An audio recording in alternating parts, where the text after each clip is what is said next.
آج ہم ایک بہت ہی دلچسپ موضوع پر گہرائی میں جا رہے ہیں۔ جی ہم مولانا مودودی کی تفسیر کی روشنی میں دیکھیں گے کہ قرآن معجزات کو کیسے دیکھتا ہے۔ صحیح۔ خاص طور پر دو چیزیں، ایک تو حضرت عیسیٰ علیہ السلام کی پیدائش کا واقعہ، اور دوسرا یہ کہ خود قرآن پاک حضرت محمد صلی اللہ علیہ وسلم کے لیے کیسے ایک بنیادی معجزہ ہے۔ جی بالکل۔ اور یہ جو ہم بات کر رہے ہیں، یہ مواد اردو آڈیو بکس کے یوٹیوب چینل پر مولانا کی سیرت سرور عالم سے لیا گیا ہے۔ جی ہاں۔ تو مقصد بس یہ سمجھنا ہے کہ اس ماخذ میں ان واقعات کو، ان تعلیمات کو کیسے پیش کیا گیا ہے، ان کی کیا اہمیت بتائی گئی ہے۔ ٹھیک ہے۔ تو چلیں شروع کرتے ہیں حضرت مریم اور حضرت عیسیٰ علیہ السلام سے۔ قرآن کہتا ہے کہ وہ دونوں مل کر ایک نشانی یعنی آیت تھے، الگ الگ نہیں۔ جی یہ خود بڑا دلچسپ ہے۔ کیا مطلب ہے اس کا کہ وہ مل کر ایک نشانی تھے؟ جی، یہ نقطہ بہت بہت اہم ہے۔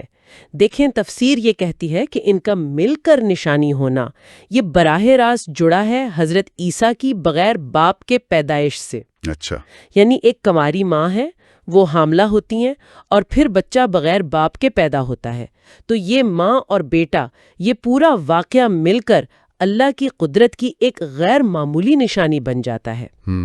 اور پھر مصنف سورہ مریم کی تفصیلات بتاتے ہیں کہ کیسے حضرت مریم عبادت کے لیے الگ ہوئیں، وہ گوشہ نشین ہوئیں، جی، پھر فرشتہ انسانی شکل میں آیا، اور کیسے حضرت مریم نے فوراً گھبرا کر اللہ کی پناہ مانگی، رحمان کی پناہ مانگی۔ اس سے ان کا تقوی ظاہر ہوتا ہے نا؟ بالکل بالکل، ان کا اللہ پر توکل فوراً ظاہر ہوا۔ اور پھر وہ آیت آتی ہے بہت مشہور، جہاں پیدائش کے وقت حضرت مریم کہتی ہیں، اے کاش میں اس سے پہلے مر گئی ہوتی اور میرا نام و نشان مٹ گیا ہوتا۔ جی، یہ سن کر لگتا ہے کہ یہ صرف جسمانی تکلیف کی بات نہیں ہے۔ نہیں، بالکل نہیں۔ ماخذ اس پریشانی کی کیا وجہ بتاتا ہے؟ دیکھیں، مصنف وضاحت کرتے ہیں کہ یہ صرف جسمانی کرب نہیں تھا، یہ ایک بہت شدید سماجی اور آپ کہہ لیں ذاتی بحران تھا۔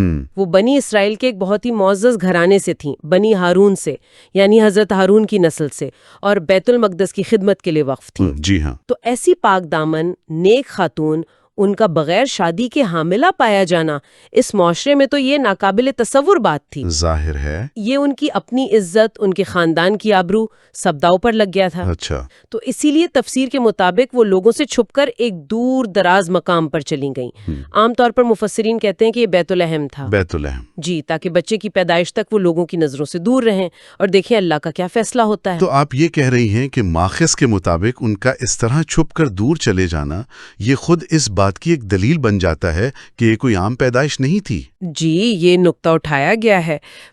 اگر یہ ایک عام شادی شدہ جوڑے کا بچہ ہوتا تو کیا ضرورت تھی اس طرح خاندان سے، برادری سے دور اکیلے جا کر بچے کو جنم دینے کی؟ صحیح بات ہے، کوئی وجہ نظر نہیں آتی۔ بالکل۔ اور پھر جب وہ بچے کو لے کر واپس اپنی قوم میں آئیں تو ان کا رد عمل دیکھیں۔ قرآن بتاتا ہے کہ لوگ فوراً الزام لگانے لگے۔ ہاں، وہ آیات ہے نا۔ جی، اے مریم، یہ تو نے کیسا غضب کر دیا، اے ہارون کی بہن، نہ تیرا باپ کوئی برا آدمی تھا، نہ تیری ماں بدچلن تھی۔ فوراً شک اور الزامات۔ جی، وہ اسی لیے تھے کہ صورتحال ہی غیر معمولی تھی، سب حیران تھے، پریشان تھے۔ اور پھر اس کے فوراً بعد وہ اگلا معجزہ ہوتا ہے، نومولود حضرت عیسیٰ کا گوارے میں بولنا۔ جی، جب حضرت مریم نے لوگوں کے جواب میں بچے کی طرف اشارہ کیا تو انہوں نے کہا، بھائی ہم اس سے کیا بات کریں جو گوارے میں پڑا ایک بچہ ہے۔ بالکل۔ یہاں ایک بحث کا بھی ذکر ملتا ہے۔ کچھ لوگ کہتے ہیں کہ یہ جو بولنے والی بات ہے یہ جوانی میں ہوئی تھی۔ ماخذ اس بارے میں کیا کہتا ہے؟ جی، تفسیر اس دوسری رائے کا ذکر کرتی ہے کہ شاید لوگوں نے تنزن کہا ہو کہ ہم اس سے کیا پوچھیں جو کل تک گہوارے کا بچہ تھا۔ اچھا، لیکن مصنف اس بات کو واضح طور پر رد کرتے ہیں۔ وہ قرآن سے ہی دلیل لاتے ہیں، خاص طور پر سورہ آل عمران آیت 46 اور سورہ مائدہ آیت 110۔ ان میں کیا ہے؟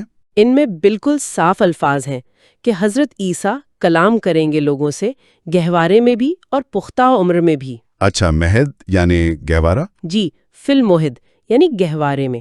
یہ لفظ بالکل واضح ہے۔ تو تفسیر کا نتیجہ یہی ہے کہ یہ واقعہ بچپن میں ہی، بالکل پیدائش کے فوراً بعد ہی پیش آیا۔ اور اس نومولود نے کہا کیا؟ یہ بھی تو کوئی معمولی بات نہیں تھی۔ یقیناً ان کا کلام تو ایک مکمل پیغام تھا۔ انہوں نے کہا، میں اللہ کا بندہ ہوں۔ سب سے پہلے اپنی بندگی کا اعلان کیا۔ اس نے مجھے کتاب دی اور نبی بنایا اور بابرکت کیا مجھے، میں جہاں بھی رہوں، اور نماز اور زکوٰۃ کا حکم دیا جب تک زندہ رہوں، جی، اور اپنی والدہ کا حق ادا کرنے والا بنایا۔ یہاں دیکھیں، والدہ کہا، والدین نہیں۔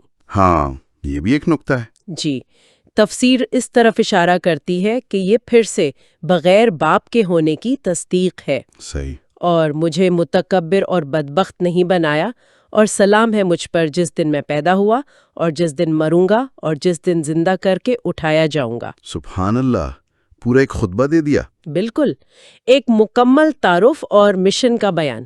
تو پھر یہ جو سارا سلسلہ ہوا، بغیر باپ کے پیدائش، ماں کی وہ شدید پریشانی، لوگوں کے الزامات، اور پھر بچے کا یوں بول اٹھنا، اس خاص ترتیب کا مقصد کیا تھا؟ ماخذ کیا حکمت بتاتا ہے اس میں؟ دیکھیں، اس تفسیر کے مطابق اس کا بڑا مقصد تھا بنی اسرائیل پر حجت تمام کرنا۔ حجت تمام کرنا یعنی ان پر دلیل کو، ثبوت کو اتنا واضح کر دینا کہ ان کے پاس انکار کی کوئی گنجائش، کوئی بہانہ نہ رہے۔ اچھا۔ ان کی جو مسلسل گمراہیاں چل رہی تھیں، نافرمانیاں تھیں، ان پر انہیں سزا دینے سے پہلے ایک آخری بالکل واضح موقع دینا چاہتا تھا۔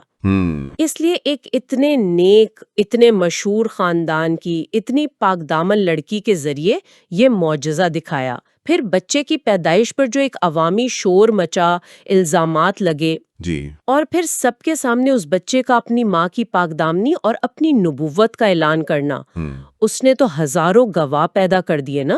ہاں، یہ تو ہے۔ تو جب بعد میں یہی عیسیٰ علیہ السلام بڑے ہو کر نبوت کا دعویٰ کرتے تو لوگوں کو یاد ہوتا کہ ارے یہ تو وہی ہے جن کے بچپن میں ہم نے وہ حیران کن معجزہ دیکھا تھا۔ صحیح۔ تو اتنی کھلی نشانی کے بعد بھی جب انہوں نے انکار کیا اور الٹا انہیں نقصان پہنچانے کی کوشش کی، تب وہ اللہ کی طرف سے سزا کے مستحق ٹھہرے۔ یہ بہت اہم بات ہے کہ معجزے کا مقصد صرف حیران کرنا نہیں ہوتا، بلکہ ایک پیغام دینا، ایک ثبوت قائم کرنا ہوتا ہے۔ بالکل۔ حضرت عیسیٰ کے دوسرے معجزات کا بھی ذکر ہے سورہ آل عمران میں، مٹی سے پرندے بنانا، بیماروں کو ٹھیک کرنا، مردوں کو زندہ کرنا۔ جی ہاں، ان کا بھی ذکر ہے، اور وہاں بھی یہ واضح کیا گیا ہے کہ یہ سب بِإِذْنِ اللہ، یعنی اللہ کے حکم سے ہوتا تھا۔ جی، وہ بھی بنی اسرائیل کے سامنے ان کی نبوت کی نشانیاں تھیں۔ لیکن یہاں سے بات پھر معجزات کی نوعیت کے ایک بڑے سوال کی طرف جاتی ہے۔ وہ کیسے؟ وہ ایسے کہ جب اسی قسم کے حسیاتی معجزات، مطلب جنہیں آنکھوں سے دیکھا جا سکے، محسوس کیا جا سکے، ان کا مطالبہ حضرت محمد صلی اللہ علیہ وسلم سے کیا گیا تو قرآن کا جواب اور اس تفسیر کی وضاحت بالکل مختلف ہے۔ ہاں، یہ تضاد واقعی بہت دلچسپ ہے۔ کفار مکہ پوچھتے تھے نبی صلی اللہ علیہ وسلم سے کہ آپ کوئی نشانی کیوں نہیں لاتے؟ جی، بلکہ سورہ آراف میں تو طنزاً یہ بھی کہا گیا کہ تم نے اپنے لیے کوئی نشانی چن کیوں نہیں لی، جیسے یہ آپ کے اختیار میں ہو۔ بالکل۔ اس پر نبی صلی اللہ علیہ وسلم کا جواب کیا بتایا گیا؟ انہیں حکم دیا گیا کہ آپ کہہ دیجئے، میں تو صرف اس وحی کی پیروی کرتا ہوں جو میرے رب نے میری طرف بھیجی ہے۔ یہ یعنی قرآن بصیرت کی روشنیاں ہیں تمہارے رب کی طرف سے، اور ہدایت اور رحمت ہے ان لوگوں کے لیے جو ایمان لائیں۔ یعنی جواب میں حسیاتی معجزے کی بجائے براہ راست قرآن کا حوالہ دیا جا رہا ہے۔ جی بالکل، سارا زور قرآن پر ہے۔ تو کیا اس کا مطلب یہ تھا کہ نبی صلی اللہ علیہ وسلم معجزات دکھائی نہیں سکتے تھے یا دکھانا نہیں چاہتے تھے؟ نہیں، دیکھیے، مصنف سورہ انعام کی آیت 35 کا حوالہ دے کر واضح کرتے ہیں کہ معجزہ دکھانا نبی کے اختیار میں ہے ہی نہیں، یہ خالص اللہ کی مرضی پر ہے۔ اچھا۔ اس آیت میں اللہ تعالیٰ اپنے نبی صلی اللہ علیہ وسلم سے کہہ رہا ہے کہ اگر ان لوگوں کا انکار آپ پر اتنا بھاری گزرتا ہے تو اگر آپ میں ہمت ہے تو زمین میں کوئی سرنگ کھود لیں یا آسمان پر سیڑھی لگا لیں اور کوئی نشانی لے آئیں۔ مگر حقیقت یہ ہے کہ اگر اللہ چاہتا تو سب کو ہدایت پر جمع کر دیتا۔ تو تفسیر یہ بتاتی ہے کہ نبی صلی اللہ علیہ وسلم کو اپنی قوم کی حالت پر دکھ ہوتا تھا، فکر ہوتی تھی، تو کبھی آپ کے دل میں خواہش پیدا ہوتی تھی کہ کاش کوئی ایسی نشانی آ جائے جسے دیکھ کر یہ لوگ مان جائیں۔ ایک فطری خواہش ہے۔ جی، لیکن اللہ کا جواب یہ تھا کہ یہ میرا طریقہ نہیں ہے۔ اللہ کا منصوبہ لوگوں کو سنسنی خیز تماشے دکھا کر زبردستی منوانا نہیں ہے، بلکہ ایک فکری، ایک اخلاقی انقلاب لانا ہے۔ صحیح۔ تو اگر کوئی واقعی دلیل چاہتا ہے تو اسے خود غور کرنا ہوگا، قرآن پر، کائنات پر، یہ نہیں کہ اللہ ان کی فرمائش پر اپنا منصوبہ بدل دے گا۔ تو پھر یہاں سے وہ دلیل آتی ہے کہ قرآن خود ہی سب سے بڑا معجزہ ہے۔ بالکل، یہی اس تفسیر کا مرکزی نقطہ ہے۔ یہ کیسے؟ خاص طور پر جب نبی صلی اللہ علیہ وسلم کے امی ہونے کا ذکر آتا ہے۔ جی، سورہ عنکبوت کی آیات 48 سے 51 تک اسی دلیل کو پیش کرتی ہیں۔ اللہ تعالیٰ فرما رہا ہے کہ آپ صلی اللہ علیہ وسلم اس قرآن سے پہلے نہ کوئی کتاب پڑھتے تھے اور نہ اپنے ہاتھ سے لکھتے تھے۔ اگر ایسا ہوتا تو یہ شک کرنے والے شاید شک میں پڑ جاتے۔ حقیقت یہ ہے کہ آپ امی ہیں، جس نے نہ کسی استاد سے پڑھا، نہ کوئی کتاب پڑھی، نہ لکھنا سیکھا۔ یہ بات تو مکے کا بچہ جانتا تھا۔ آپ کا قبیلہ، آپ کے جاننے والے سب گواہ تھے۔ جی، یہ تو تاریخی حقیقت ہے۔ بالکل۔ اب ایسا شخص جو امی ہے وہ ایک ایسی کتاب پیش کر رہا ہے جس میں تاریخ کا علم ہے، پچھلی کتابوں کا جوہر ہے، قوانین ہے، فلسفہ ہے، اخلاقیات ہیں، کائنات اور انسان کے بارے میں اتنی گہری باتیں ہیں۔ یہ کیسے ممکن ہے؟ انسانی طور پر تو ممکن نہیں۔ جی، مصنف یہی دلیل دیتے ہیں کہ یہ صرف اور صرف وحی الہی سے ممکن ہے۔ آپ کا امی ہونا اس امکان کو ہی ختم کر دیتا ہے کہ یہ علم آپ نے کہیں سے سیکھا یا پڑھا ہے۔ صحیح۔ اس لیے یہ قرآن جو ہمیشہ پڑھا جا رہا ہے، سنا جا رہا ہے، یہ ایک زندہ معجزہ ہے، ایک دائمی معجزہ ہے جو ہر کسی کے سامنے ہے۔ یہ ان وقتی معجزات جیسا نہیں جنہیں صرف اس زمانے کے لوگوں نے دیکھا اور وہ ختم ہو گئے۔ یہ واقعی ایک بہت طاقتور دلیل ہے۔ جی، لیکن پھر بھی وہ سوال تو رہتا ہے کہ اللہ نے کوئی ایسا زبردست، ناقابل انکار قسم کا معجزہ کیوں نہیں دکھایا کہ سب ماننے پر مجبور ہو جاتے، ایک ہی بار میں قصہ ختم ہو جاتا؟ کیا ماخذ اس پر بات کرتا ہے؟ جی ہاں، یہ بہت اہم سوال ہے اور تفسیر اس پر روشنی ڈالتی ہے، خاص طور پر سورہ شعراء کی آیت 4 کے حوالے سے۔ اس میں کیا ہے؟ اس میں اللہ فرماتا ہے، اگر ہم چاہیں تو آسمان سے ان پر ایسی نشانی اتار سکتے ہیں کہ ان کی گردنیں اس کے آگے جھکی رہ جائیں۔ کہنے اللہ قادر ہے ایسا کرنے پر؟ بالکل قادر ہے، لیکن وہ ایسا کرتا نہیں۔ کیوں؟ کیونکہ جیسا کہ مصنف وضاحت کرتے ہیں، اللہ کا مقصد یہ نہیں کہ لوگ ڈر کر یا مجبور ہو کر ایمان لائیں۔ اسے زبردستی کا ایمان نہیں چاہیے۔ اچھا۔ وہ چاہتا ہے کہ لوگ اپنی آزاد مرضی استعمال کریں، اپنی عقل سے کام لیں، غور و فکر کریں۔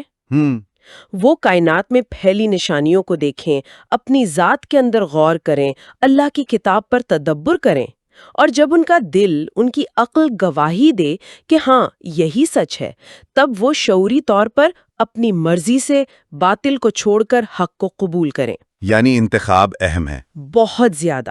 اللہ نے انسان کو خیر اور شر دونوں کی صلاحیت دی ہے نا، ارادے کی آزادی دی ہے، رہنمائی کے لیے نبی بھیجے، کتابیں اتاریں، اور دوسری طرف شیطان کو بھی مہلت دی کہ وہ بہکائے۔ یہ ساری زندگی دراصل ایک امتحان ہے۔ امتحان؟ جی، اب اگر کوئی ایسی نشانی آ جائے جو سب کو ماننے پر مجبور کر دے تو پھر امتحان کیسا؟ وہ تو ختم ہو گیا۔ بات تو صحیح ہے، زبردستی کا ایمان تو نہ ہوا۔ بالکل، اللہ کو ایسا ایمان نہیں چاہیے۔ سورہ یونس میں بھی آتا ہے نا کہ اگر اللہ چاہتا تو زمین کے سب لوگ ایمان لے آتے۔ تو کیا تم لوگوں کو مجبور کرو گے کہ وہ مومن ہو جائے؟ یعنی انتخاب کی آزادی یہی بنیاد ہے۔ جی، اور ماخذ یہ بھی کہتا ہے، جیسا آپ نے پہلے اشارہ کیا، کہ نشانیاں تو اصل میں ہر طرف ہیں ہی اگر کوئی دیکھنا چاہے، جیسے فطرت میں۔ بالکل۔ سورہ شعراء کی اگلی ہی آیات 7 اور 8 اسی طرف اشارہ کرتی ہیں۔ کیا انہوں نے کبھی زمین کو نہیں دیکھا کہ ہم نے اس میں کیسی کیسی عمدہ چیزیں قسم قسم کی اگا رکھی ہیں؟ یقیناً اس میں ایک نشانی ہے، مگر ان میں سے اکثر لوگ ماننے والے نہیں۔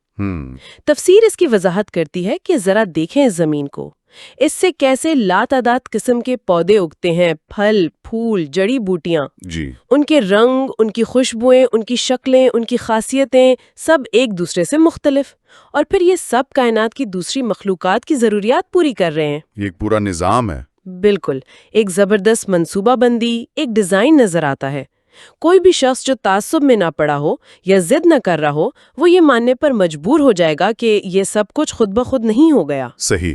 اس کے پیچھے ضرور کوئی ایک بے انتہا حکمت والا، علم والا اور قدرت والا خالق ہے۔ تو نشانیاں تو ہر طرف بکھری ہوئی ہیں، بس دیکھنے والی آنکھ چاہیے اور غور کرنے والا دل، جو سچائی کا متلاشی ہے، اس کے لیے یہی کافی ہیں۔ تو آئیے آج کی اس گفتگو کو سمیٹتے ہیں۔ ہم نے مولانا مودودی کی تفسیر کی روشنی میں دیکھا کہ حضرت عیسیٰ کی پیدائش، ان کا بچپن میں کلام کرنا، یہ سب بنی اسرائیل کے لیے واضح نشانیاں تھیں، جن کا مقصد ان پر حق کو پوری طرح کھول دینا تھا۔ جی۔ پھر ہم نے اس بہت اہم نقطے پر بات کی کہ قرآن خود حضرت محمد صلی اللہ علیہ وسلم کے لیے ایک بنیادی، دائمی اور فکری معجزہ ہے، خاص طور پر آپ کے امی ہونے کے پس منظر میں۔ بالکل۔ اور آخر میں ہم نے اس الہی حکمت کو سمجھنے کی کوشش کی کہ اللہ تعالیٰ زبردستی ایمان لانے پر مجبور کرنے کے بجائے آزاد مرضی، عقل، غور و فکر اور کائنات و وحی میں تدبر کے ذریعے حق تک پہنچنے کی دعوت دیتا ہے۔ امتحان کا مقصد پورا ہو۔ جی، اور اسی غور و فکر کی دعوت پر ہی بات ختم کرتے ہیں۔